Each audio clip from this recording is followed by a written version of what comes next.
Greetings, I'm Rowan, age 24. Residing in a town near Portland, I work full-time as a junior operations analyst for a logistics company, albeit not the most glamorous career. However, it provides financial stability and avenues for advancement. I enjoy a good group of friends with whom we watch football and indulge in wings every Thursday. Life isn't picture perfect, but I can honestly say I'm content. A couple of months ago, I bought my first car using my own funds. Not extravagant, just a 2006 Honda Civic with a dented left fender and sticky air conditioning knob. Yet, it's mine. After years of walking and relying on public transport, this newfound independence means more to me than I can articulate. One evening, around 11 p.m., unable to sleep due to an inexplicable restlessness, I took the car for a spin. Occasionally, I roll down the windows, letting the cool night breeze touch my skin as I drive through empty streets. It has a soothing effect. There's no tension, no sound, just me and the road. After roughly half an hour, I found myself at a gas station on the city outskirts. I didn't require fuel, but I chose to fill up and buy some food. I parked at pump 3, got out, and stretched. The night was tranquil, still, clear, and peaceful, despite it being past midnight. I wandered inside, picked up a bottle of iced tea and a warm breakfast sandwich, paid the attendant who seemed to have been awake since early morning, and returned outside. There, I consumed my meal leaning against my car's hood. It was then that I observed her. Across the lot, approximately 15 feet away. Inside another vehicle, a newer, darker SUV, sat a woman in the driver's seat with her head slightly bowed. Initially, I thought she was just unwinding or engrossed in her phone. Dear friends, please help us reach our first 1,000 subscribers. Please like and subscribe to our channel. It will motivate us to make more videos like this for you. Observed her shoulders trembling. She was crying heavily. Her car played soft music, perhaps a melancholic or sad R&B tune. I couldn't make out the words clearly. She gripped the steering wheel tightly, and her face, though turned away from me, was illuminated by the overhead lamps, revealing her profile. Judging by her appearance, she might have been in her mid-30s or slightly younger. Her emotional state was beyond simple tears. She seemed devastated. I remained frozen, sandwich in hand, contemplating, what am I doing? Is it odd to speak? 5 minutes went by and she didn't stir. I hesitated before approaching my car door again. My gut told me to check on her. Without intending to fix anything, I approached her in the parking lot, uncertain of what words to use. A gentle tap on her window gained her attention. Her eyes, rimmed with crimson and smeared mascara, stared back at me. She didn't seem terrified, but rather astonished by my presence. I raised my hand, palm outward. I apologize for disturbing you. I merely observed that you seemed upset. Are you all right? She responded, sniffling and wiping her eyes with the back of her hand, before lowering the window halfway. Her voice was cracked but clear. I am fine, I acknowledged with a nod. Very well, I only wanted to make sure. I'm not prying or anything. She looked away. Thank you for your concern, but I am truly fine. That is all, she said. No names exchanged, no details asked. I'm fine. I stood there for a moment longer, nodded once more, and stepped back. All right, I'll let you be now. Just be careful, please. She didn't reply, gazed straight ahead. I returned to my car, finished my sandwich, took my seat behind the wheel, and ignited the engine. Yet, I couldn't engage the gear. Instead, I remained stationary, fixated on the steering wheel, contemplating her. I pondered what could have struck her so forcefully that she had collapsed in a gas station parking lot at midnight. I tried reassuring myself. This is not your concern, man. She insisted she was fine. Move on. However, my intuition refused to comply. I observed the convenience store lights still glowing behind me, re-entered the premises, and purchased a miniature chocolate bar and one of those random counter toys. Although impulsive, a sense told me that she needed.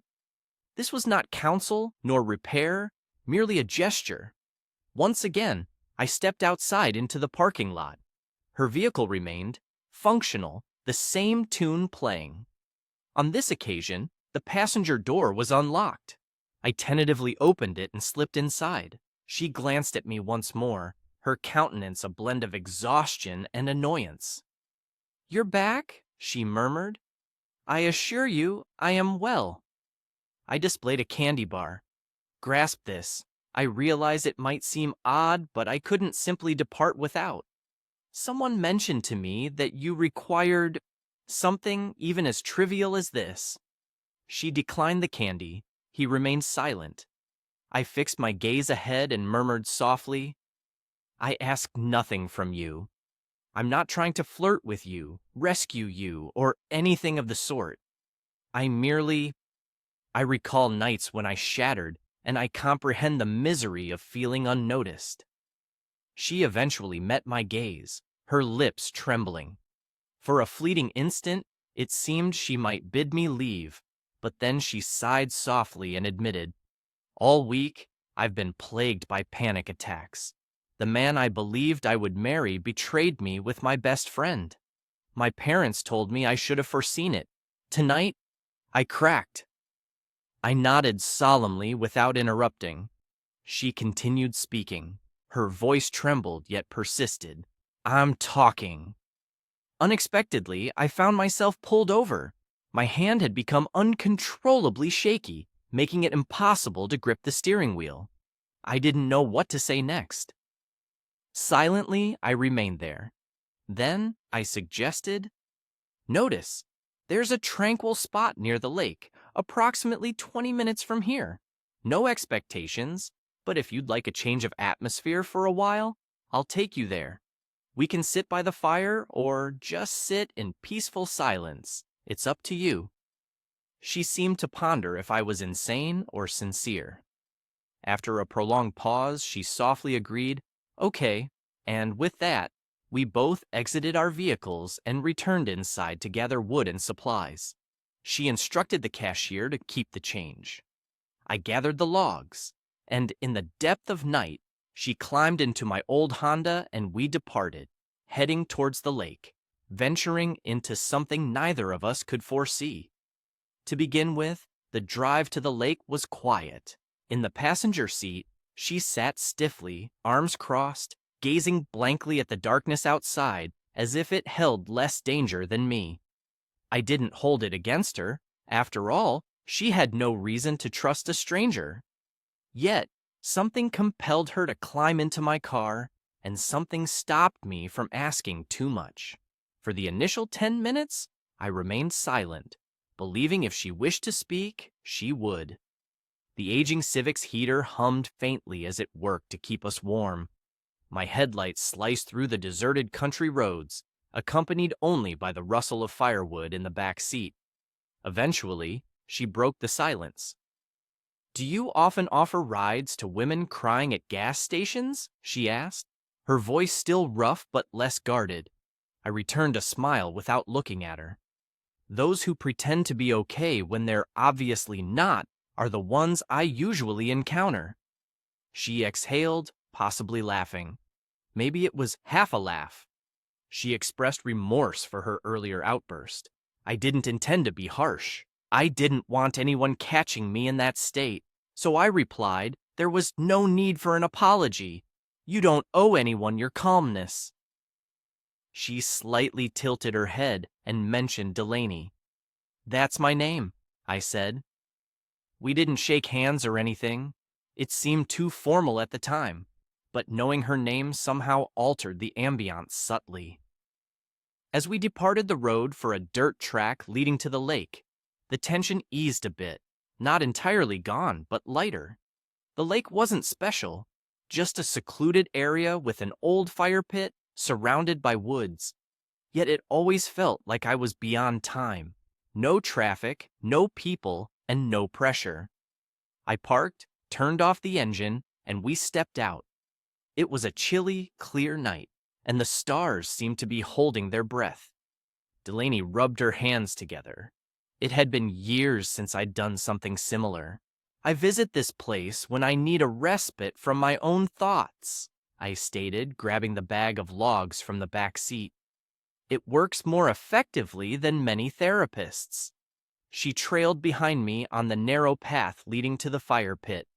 We began arranging things. I gathered some dry leaves and twigs, igniting the fire. She settled on a large, flat stone and watched as the flames spread. "You don't truly understand me," she murmured softly as the fire popped. "You know nothing about my life. Why are you doing this?" I sat beside her and tossed a small stick into the fire. "I did it because when I saw you sitting there crying, I recognized that feeling, the kind of pain so profound it forces one to hide in their car to maintain composure." She briefly looked at me before returning her gaze to the fire. "My ex-fiancé, discovered 2 months ago, was cheating on me with my best friend. I walked in early from work one day and found them together in our apartment as if it were routine. I remained silent, yet it wasn't necessary. They informed me they had been involved for several months unintentionally. Their feelings for each other were unforeseen and uncontrollable." Her voice stiffened. "He claimed he never intended to hurt me, but it just transpired." She shook her head in disbelief, mocking the idea of love as a car crash. I looked at her, and this time she laughed. Perhaps it was similar, yet still. "You don't end someone's life because you weren't paying attention." She fell silent, gazing into the fire. "My parents discovered our secret and essentially blamed me for being too dependent on him. I should have known better, that I was overly reliant on him. I haven't spoken to them in weeks." I swallowed nervously. "I didn't want to burden you with my troubles." She nodded. "I don't sleep.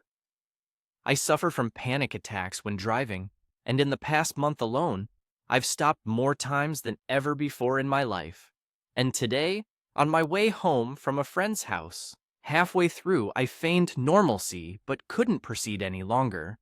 I looked up at the stars and then back at her. I was unsure of what words could mend the situation. She too gazed intently at me. "You don't need to," I said. We remained silent for a while, letting the fire take over the conversation. After some time, I took out the food from the bag. A few drinks, an unfinished chocolate bar, and some inexpensive gas station marshmallows were inside. I offered them to her. "We could roast them if you'd like something mindless to do." She pondered before accepting one. "All right, why not?" We chuckled as the marshmallows ignited. She shared a story about nearly setting fire to the kitchen while making esmerellas in the oven. I confessed my failure on my first driving test due to neglecting to signal when exiting the DMV parking lot. The night wasn't wonderful, but it wasn't filled with her troubles. Instead, they took a brief hiatus. At one point, she looked at me and asked, "Why do you bother?" Pondering her question, I answered truthfully, "Since you're still here, you didn't abandon us. That makes a difference." She offered an honest smile, genuine but worn out. We lingered until the sky transformed into pastel blue. The fire was dying down, yet neither of us felt the need to leave. Eventually, I stood up and brushed off my clothes. "It might be wise to take you back to your car," she acknowledged with a nod and rose slowly. "Indeed, it seems prudent." The trip back was silent, not uncomfortable, just serene. When we reached her SUV, she paused momentarily. Then she turned to me. "Thank you, Rowan, for staying." I responded with a smile. "You're welcome, Delaney. I appreciate that you didn't tell me to leave." She leaned in and kissed my cheek softly before stepping back. "Is there anything I can offer you?" I asked. She raised an eyebrow. "Merely your phone number? Just so we can check in. There's no more to it. You're under no obligation to respond if you don't want to." She looked at me for a moment, then nodded. I passed her my phone and she inputted her number. Saved. She exited the car and returned to hers. I lingered briefly before igniting the engine. I wasn't sure if we'd meet again, but I was thankful I hadn't departed that night. Time slipped past for 2 months. I didn't message her, not a single time, not due to forgetfulness. No, it was deliberate. Her name was always on my mind, my finger poised over her contact, as if about to send a casual greeting. "I hope you're well," only to withdraw each time. Since I didn't want to intrude, I had no desire to be another voice requesting something from her during her attempts at rebuilding her life. But one evening, it felt right.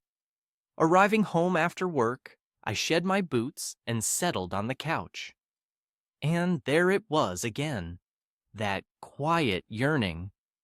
An inner voice suggested, "Call her." So I did. The phone rang thrice. "Hello?" I momentarily stood still. "Hello, Rowan from the gas station speaking." A brief lull followed, filled with silence. I noticed a subtle change in her voice tone. The warmth was there. "I thought you'd forgotten about me," I said. "Not at all," came the reply. "I just thought you needed some time and space. There's always room for both." She admitted to taking that time, more than she cared to acknowledge. Her voice sounded cheerful, different from the broken tone 2 months prior. A fresh note was present. We chatted casually, updating each other. She disclosed her new venture into therapy, a clean break with her ex, and the fact that while things weren't perfect, her mornings no longer began with tears. She had found part-time work at a local bookstore now. Her voice sounded lighter. I expressed my joy for her progress. She fell silent once more, but this time it was comforting. I then asked if she wanted to meet. She agreed. We decided on a Saturday late afternoon. We opted for neutral territory, a quaint downtown cafe with outdoor seating illuminated by string lights, hosted an acoustic musician near the sidewalk. Upon my early arrival, I spotted her from across the street before she recognized me. She wore a denim jacket over a simple dress, her hair in a casual bun, and appeared changed, not just improved, but more grounded. It seemed as if she had been carrying an excessive burden for far too long, finally managing to stand upright. Upon recognition, she smiled genuinely, neither forced nor feigned. "Hello, stranger," she greeted, followed by a warm embrace, neither lengthy nor restrictive, simply expressing our shared joy of the moment. We ordered coffees, hers flavored with oat milk and cinnamon specks, mine plain black, which earned an amused eye roll from her. "You're so dramatic," she teased. Our conversation spanned over 2 hours, discussing everything and nothing: the lake, the fire, the marshmallows that were charred beyond recognition, that sunrise shining through the trees that morning. She spoke of her job, favorite books, and her return to journaling. I discussed my job, my car door that wouldn't lock unless it was hit a certain way, and how it started cooking more, failing miserably, yet persevering. We laughed a lot. There was a moment where she paused mid-sentence, just looking at me. What I asked with a smile. She shook her head, implying no response. "You didn't have to come back, you understand?" "I understood," I replied, "but I wanted to."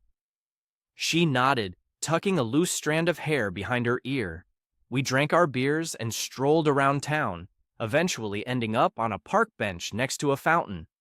It was quiet there, children playing in the distance. The sun began to sink. She turned towards me. I think I needed that night more than I thought.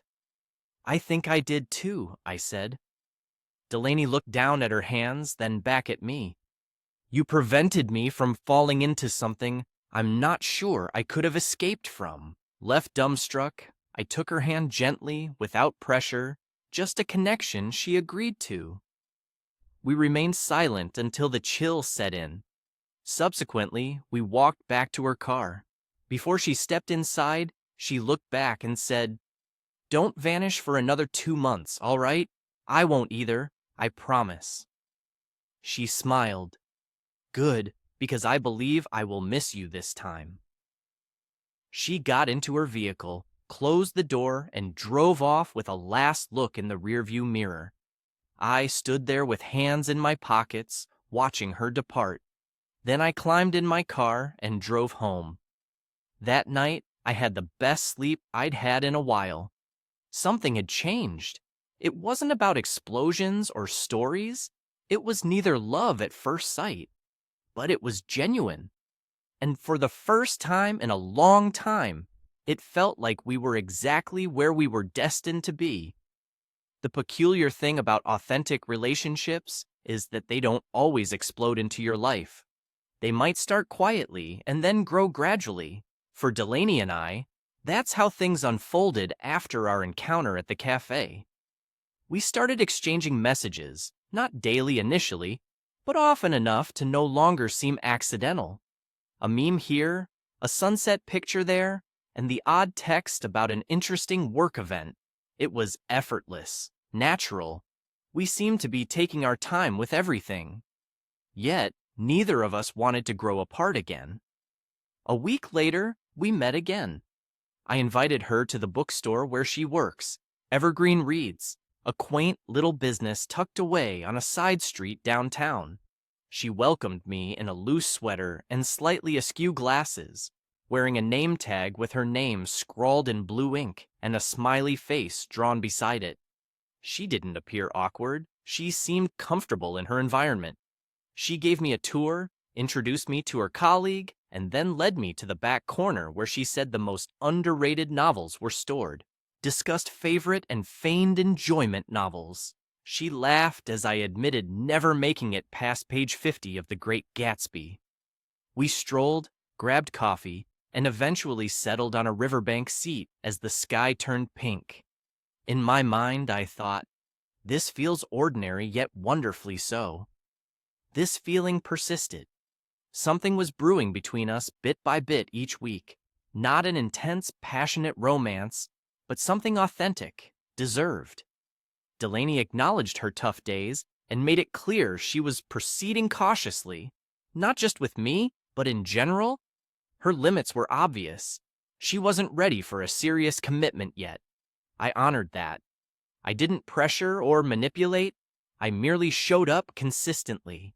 We were on our apartment balcony, eating takeout and reminiscing about childhood road trips when she questioned, "Can we return to the lake?" I looked at her. "Are you definite?" She nodded affirmatively. I've been pondering a lot about that night. How tranquil it seemed. I desired to re-experience it without sorrow. Thus we gathered some food and beverages, took 2 portable chairs from her closet, and ventured there. It was as serene as I had remembered. The fire pit still stood. The path leading there was as narrow and bumpy as ever. We didn't light a fire this time. Instead, I just sat, listening to the crickets chirping and the wind whispering through the trees. She rested her head on my shoulder. That was the first instance she had touched me freely. She reminisced about stepping out of places like this with friends during her teenage years. We'd often sneak outside, roast marshmallows, and share ghost stories. I used to think those nights would last forever. In a way, they do, I said. She faced me, saying, "You often speak like that, only when you want to impress those who read more." She chuckled, nudging my shoulder lightly. "I'm still afraid," Rowan admitted after a while. "What if I mess up? What if I'm not ready for something good?" I looked at her, shaking my head. "You don't have to be perfect. You just need to be truthful, And you already are. Pausing, she whispered softly, I don't feel damaged in your presence. You aren't broken, I replied. You're healing. There's a difference. That night, we shared our first kiss. Not dramatically or cinematically, but slowly, carefully, and warmly, as if testing the waters before fully immersing ourselves. We sat silently again, our hands entwined. Our kiss didn't alter everything instantly. We still led separate lives with our own habits. However, the mood shifted. It brought a new authenticity to our circumstances. We crossed a boundary we had silently wished to achieve. She paid me a visit the following week. I prepared dinner awkwardly, overcooking the rice and undercooking the chicken. She laughed so heartily she cried, then assisted in salvaging the situation with microwaved pasta and a bottle of wine she had brought as an insurance. She didn't sleep that night, but stayed up late instead. We spent the evening on my couch, watching an old sitcom while she sat with her legs folded under her, and I draped my arm across her shoulders. Before leaving, she kissed me again, but this time on her own accord. As the weeks went by, we found a rhythm. She would come over after work. During her break, I'd slip into the bookstore and bring her an iced coffee. She presented me to her sister during brunch one Sunday. I took her to meet my best friend, who later confided in me, Man, she's amazing. We didn't define it. We didn't hastily determine our identities, but we both were aware. One evening, amid a storm outside, we lay on her couch, and she looked at me with her characteristic calm, intense gaze, a reflection of her true self. I don't wish to date anyone else, she confessed. I grabbed her hand. Neither do I. With that, the silence held. We weren't together out of necessity, but choice. She didn't require rescue, and I sought no project. Instead, we were two individuals who serendipitously crossed paths when we least anticipated it, pondering if perhaps we had the resilience to try anew. It's been almost 6 months since that gas station encounter, and I often reflect on my near decision to drive off. The ease with which I could have discarded the wrapper, climbed into my car, and erased her from my memory haunts me. How close I came to overlooking everything. Yet, I remained. I rapped on the window and our lives altered. Now, Delaney resides with me. She moved in 2 weeks ago, and it still feels unreal. Her books adorn my shelf. Her toothbrush shares space with mine, and thrice I've toppled the skincare basket in the bathroom. In the refrigerator, oat milk and sliced strawberries reside in containers not mine. It's these minor aspects that bring authenticity. Her humming melody while folding laundry, her unique way of rolling socks into tight coils, and the single light always lit in the living room are signs of her presence. There was no grand declaration or dramatic entrance, no rain-soaked luggage or deep discussions about our future. It simply unfolded organically. She spent 2 days on Friday and Saturday, then another day, then 3 consecutive nights. Eventually, we realized she hadn't returned to her flat for a week. So, we talked. I inquired about her readiness. Are you truly prepared for this situation? After looking at me and surveying the room's mess, the wilting plant on a shelf, the hated pile of throw pillows, and the clutter, she nodded in agreement. Yes, she replied, I feel secure with you. Over several nights, we gathered her possessions and organized my spare closet for her to live in. There are disagreements, minor squabbles over trivial matters. She's particular about cleanliness, while I leave dishes in the sink. I prefer sleeping with an open window, but she gets cold easily. Despite these differences, we manage. We communicate, we learn. What truly matters is that during hard times, when she experiences panic attacks, or when I'm overwhelmed at work, we don't desert each other. On a particular night a few weeks after her move-in, I came home to find her sitting on the bedroom floor, her back against the wall with red eyes. She didn't try to conceal it. She didn't utter, "I'm fine." Instead, she signaled it with a look and murmured, "Just another tough day." I remained silent, choosing to sit beside her in a shared silence. It wasn't a storybook romance or a dreamy escapade. It was two people trying their best to offer kindness. With each passing day, we managed to grow a little more. Over the weekend, we revisited our lake, our sanctuary. This time, we carried folding chairs, a portable speaker, and a thermos of warm cocoa. No fanfare, no long discourse. We merely sat there, enjoying the fire's dance and the stars overhead. Delaney took my hand and whispered, "I'm grateful you didn't heed me that night." I returned her gaze. "What did you mean when you said you were all right?" "I'm overjoyed you saw beyond it," she replied. A smile graced my lips. It struck me then that the previous night had been about more than just us. Delaney leaned her head on my shoulder. We'd rescued each other. I didn't voice my thoughts. Words weren't necessary. Our silence was enough. We haven't resolved all our issues yet. Regardless of the uncertainties about the future or our locations 5 years down the line, there is one certainty. We are in this together, completely, truthfully, and sincerely, without any deceit or pretense. This, for now, is enough. The story concludes with two individuals crossing paths at a gas station in the dead of night. With a rolled-down window and a fragile assurance, "I'm fine." With a stranger who chose not to depart. A woman reclaims life while a man grasps its essence. Love, quiet yet potent, accompanies me daily.